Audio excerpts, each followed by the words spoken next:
Rika, welcome to Talk Satellite. Thank you very much. Pleasure to be here. Let's talk satellite. Yeah. So, can you provide background on NTT as an innovative company?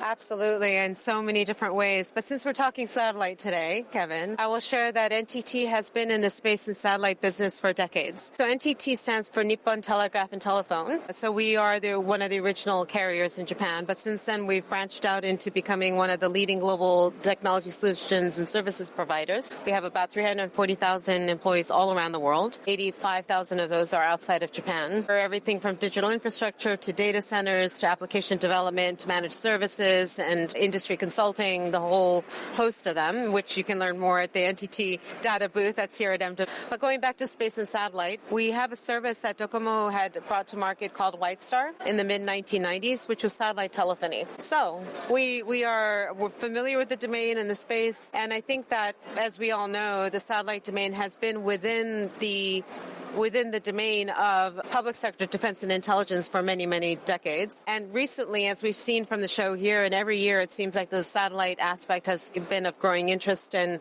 keen enthusiasm, I would say, what is done terrestrially. So what we do here terrestrially at NTT is connectivity, data, and intelligence. We're basically extending that digital fabric of connectivity, data, and intelligence into orbit. And so now, many decades later, after the start of Whitestar, we have this vision of a space-integrated computing network. And what that effectively means is how do we tie the different elements of what we do terrestrially into multi-orbit, from the LEO to GEO, and then thinking about HAPS, which is something that we announced 3 days ago, is we successfully lofted a high-altitude platform system above Kenya, 20 kilometers, and world's first connectivity from that elevation to LTE's cellular phone device here on Earth. And so we continue to invest in the space around that. And for us, one of the unique aspects of how we're looking at it is that holistic view of a space-integrated computing network. So we're not only thinking about connectivity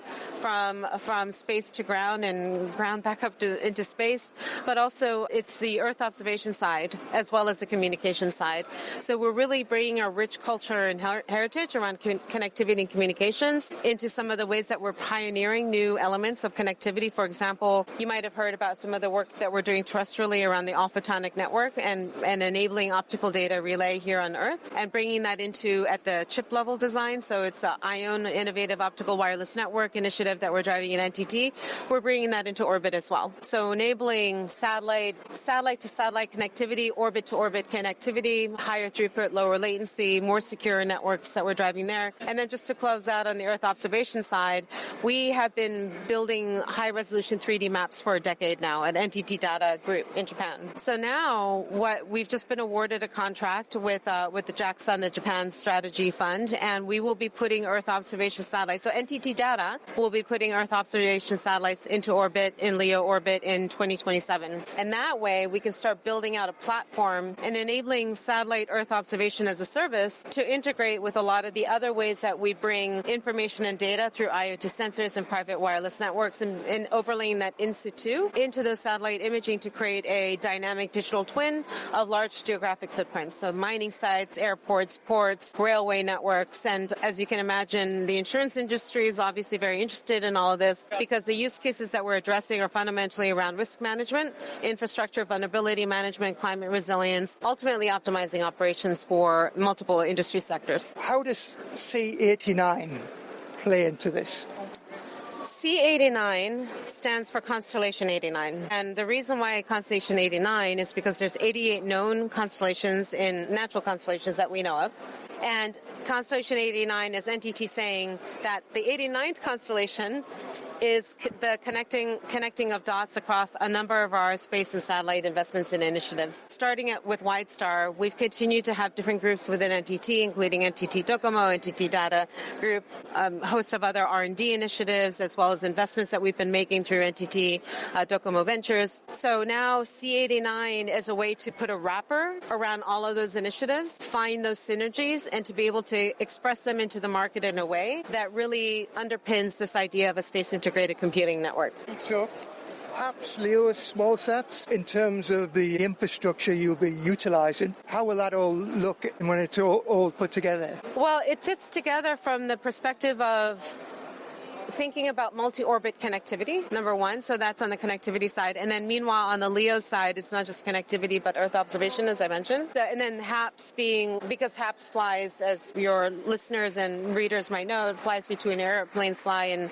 well, VLEO is another interesting area, very low Earth orbit. But eventually what this is going to look like is effectively where NTT technology, our IP, and some of our partnerships and alliances are going to manifest across that entire spectrum. No pun on the word spectrum, by the way, especially because we're talking about optical data relay. And I think that the IOM piece here is really going to be key, because part of the challenge, the physics challenges of satellites in orbit, is that you have windows of time where you can have information go down. So for us, the idea of using optical data relay is going to diminish the latency. And it's also going to enable satellite to satellite communication so that we can go from LEO to GEO, and GEO can send the information down quite quickly and more securely. Geopolitics, I don't want to go into politics for obvious reasons, but geopolitics is creating a great deal of concern around security of data, transmissions, all that. So we do believe that optical data relay will be of great interest. And plus, optical data will be an alternative potentially to RF, right? Because a lot of the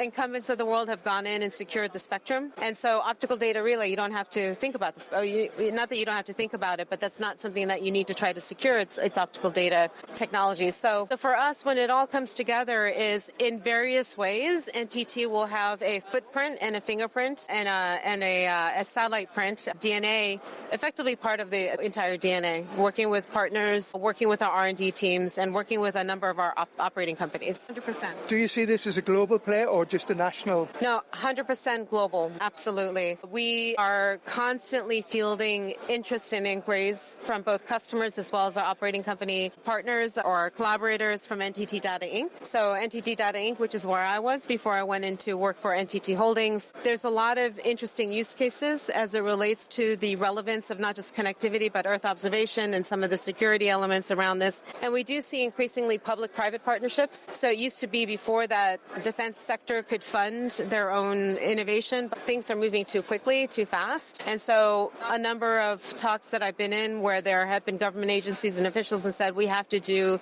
this in collaboration with the private sector. And so for us, it is a matter of global utility, even being able to bring optical communication terminals, for example, to satellite providers and other connectivity players within the ecosystem has application and relevance globally. And your customers, what kind of trends do you think they'll be looking at in terms of solutions? Yeah, so on the Earth observation side, it's going to ultimately be around operations optimization, risk management, infrastructure vulnerabilities, climate resilience, as I was saying earlier, and also from a ubiquitous connectivity, mining, maritime, utilities. There's just a lot of examples of industries that have large geographic footprints in areas that may not be connectivity, and just being able to empower and enable the workforce or autonomous machines, as we know, those coming online, to be able to operate with high QoS, high availability. Those are all going to be key drivers of adoption of this. And plus, once you can get to orbital connectivity and being able to use Earth observation instead of having to fly a bunch of drones and high capital infrastructure costs, you now are starting to diminish capital expenditure for being able to, quote unquote, lay down the fiber, as it were. Right now, you're able to leverage the connectivity and also leverage the space eye view, not the bird's eye view of Earth observation images. The future smart cities and autonomous transport, is this where you see this coming into play? So our 3D mapping technology company, AW3D, is really laying the foundations on the Earth observation side for something that we announced 2 weeks ago called Marble Visions. Marble Visions is a wholly owned subsidiary of NTT Data, and Marble Visions is the company that's taking the funding from the program that I just mentioned, the Space Strategy Fund, and building the satellites with Canon and Pasco as our partners to make that happen. And the reason why we were able to justify this, and also frankly why that fund and that project was named by the government, is because critical infrastructure and economic business just sustainability is going to rely on some of the new innovations that will be coming out of this.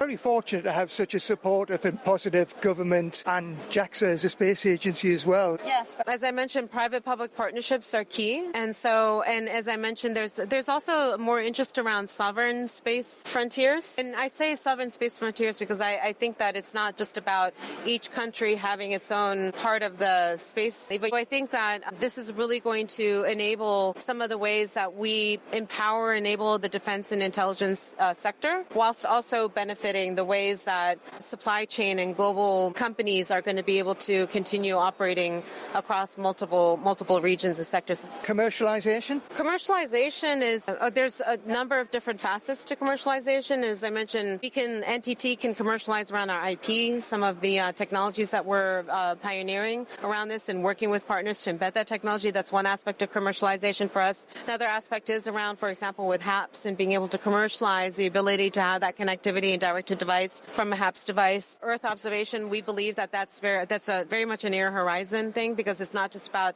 the imaging, but it's about the analytics and being able to inform strategic decisions. So it's not data, it's insights to be able to yield certain outcomes. And we believe that there's going to be plenty of opportunities to demonstrate the value pockets around the Earth observation. So, and more. I'm just barely scratching the surface. Thank you very much, Kevin, and we'll see you soon. Enjoy the show.